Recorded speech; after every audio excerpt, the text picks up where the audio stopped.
過去那死黨，早晚共對，各也扎職以後沒法暢聚，而終於相約到，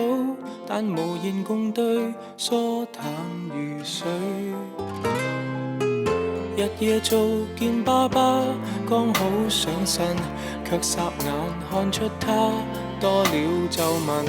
而他的蒼老感是從來未覺，太內疚擔心。最心痛是愛得太遲，有些心意不可等某個日子，盲目地發奮，忙其實自私，夢中也習慣有壓力要我得志。最可怕是愛需要及時，只差一秒心聲都已變歷史，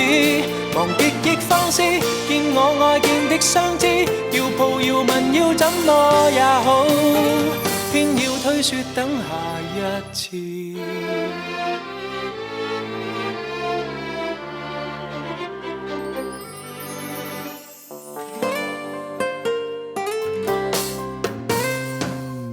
我也覺我體質仿似下降，看了症得到時別要太忙，而影碟都掃光，但從來未看，因有時趕。日夜做草的錢都應該夠，到聖誕正好講跟我白頭，誰知他開了口，未能捱下去，已恨我很久。錯失太易，愛得太遲，我怎想到他忍不到那日子，麻木地發奮，忙從來未知，幸福會掠過，再也沒法說中意。愛一個字也需要及時，只差一秒心聲都已變歷史，為何未放肆，見我愛見的相知，要抱要吻要怎麼也好，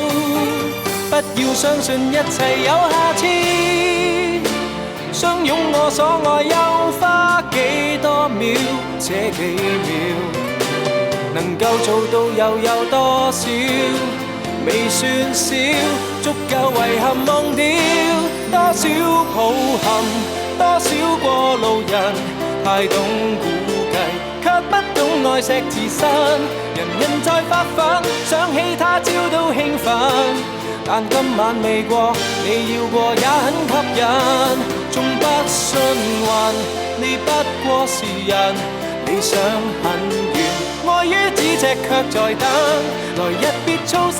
趁你有能力開心，世界有太多東西發生，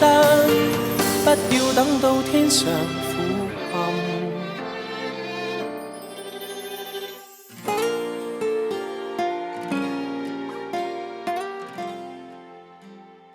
一月我就已到家，